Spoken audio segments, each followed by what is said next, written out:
السلام عليكم ورحمة الله وبركاته. ازيكم عاملين ايه؟ يا رب تكونوا بخير. فيديو النهاردة هعمل معاكم الماربل كيك او الكيكة الرخامية بطريقة سهلة قوي وبسيطة.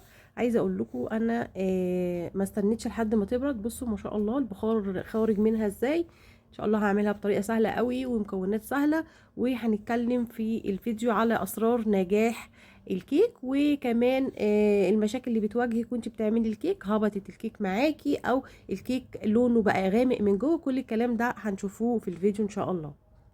اول حاجه هحضر المواد الجافه اللي هي عباره عن الدقيق، وانا هنا هاخد او هستعمل 3 كوبايات معياريه من الدقيق. لو ما عندكيش كوبايات معياريه ممكن تمام تشتغلي باي كوبايه هتوحدي بيها المكونات كلها، يعني اي كوبايه عندك هتشتغل في كل المكونات. تمام. الاستعمال هنا هيكون 3 من الدقيق. هنخلهم كويس قوي، ولو كمان نخلتيه مرة واتنين، الموضوع ده يا جماعة بيزود من هشاشة الكيك، وبيخليها كده رطبة مهما كانت او مهما قعدت معاكي وقت طويل. يبقى كده معانا دي اول نقطة لنجاح الكيك، ان احنا ننخلها اكتر من مرة. تمام. انا خدت هنا باكو كامل من الكيك شيف، حطيته طبعا على الكمية واديته رشة من الملح، وكده خلاص انا خلصت المواد الجافة، فانا هخليها على جنب.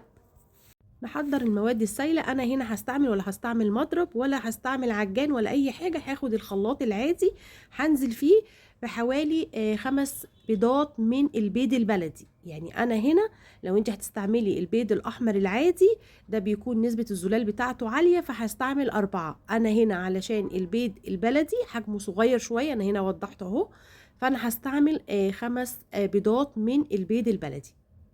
وبيض يعني فانيليا على طول كده. حطيت حوالي معلقه صغيره من الفانيليا، انا عندي الفانيليا السايله، واخدت معلقه من الخل. والخل هنا بيدي للكيك هشاشه رهيبه بجد، وكمان بيفتح اللون معاكي.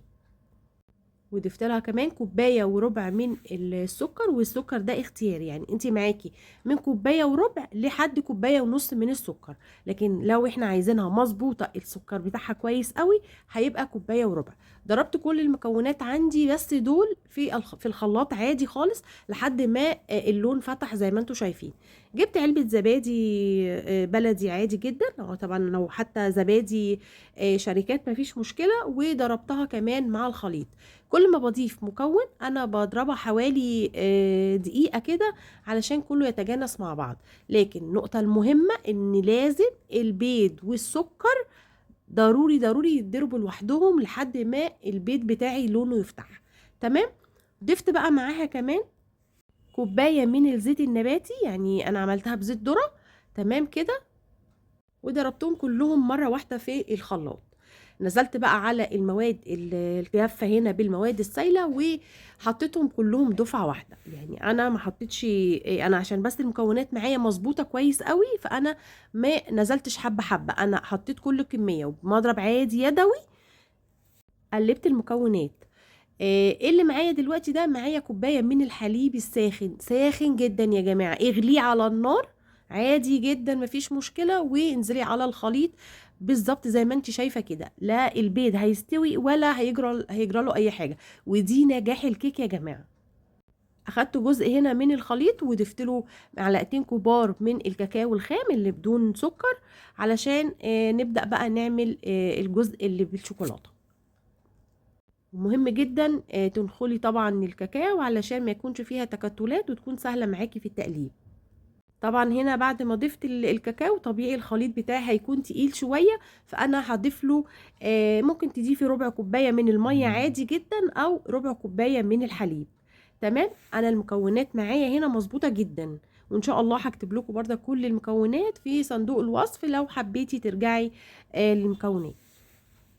هنا نزلت طبعا ب1/4 كوباية كده من الحليب وقلبته علشان يكون نفس سمك الشوكولاتة، هي الخليط بتاع الكيك اللي هو العادي اللي هو اللي احنا عملناه الاول.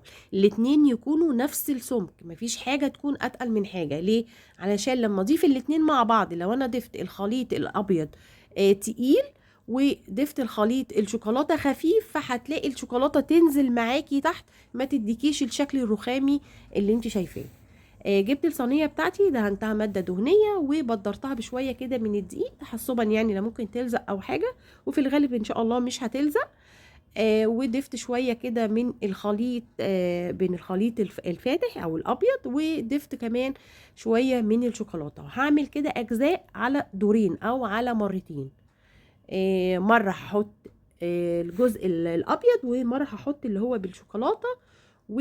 هجيب خله او هجيب سكينه او شوكه، هعمل كده حركات دائريه علشان يعني ادخل كده اللونين في بعض وتديني الشكل الرخامي اللي انتوا شايفينه في بدايه الفيديو.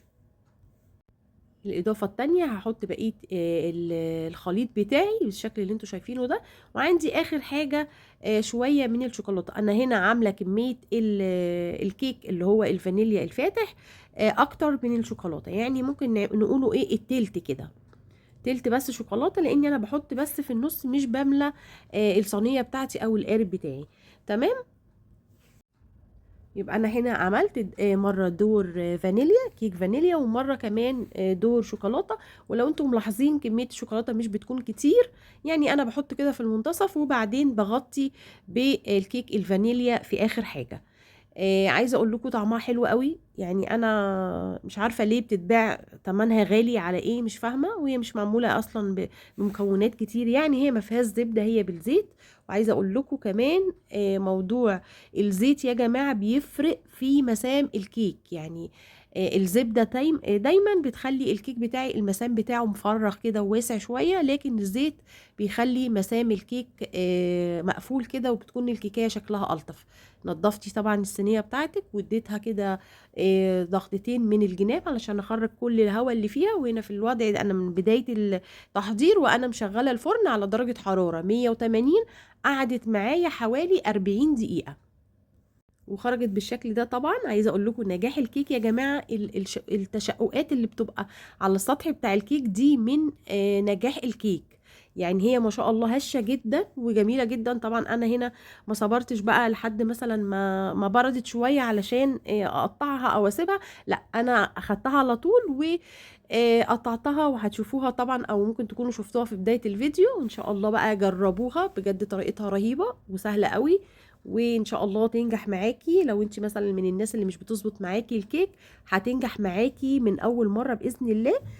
ولو عجبك الفيديو ما تنسيش تضغطي لايك، ولو اول مره تشوفيني ما تنسيش تشتركي في القناه وتفعلي الجرس على الكل علشان يوصلك كل اشعار جديد انا بنزله. واشوفكم في فيديو تاني، والسلام عليكم ورحمه الله وبركاته.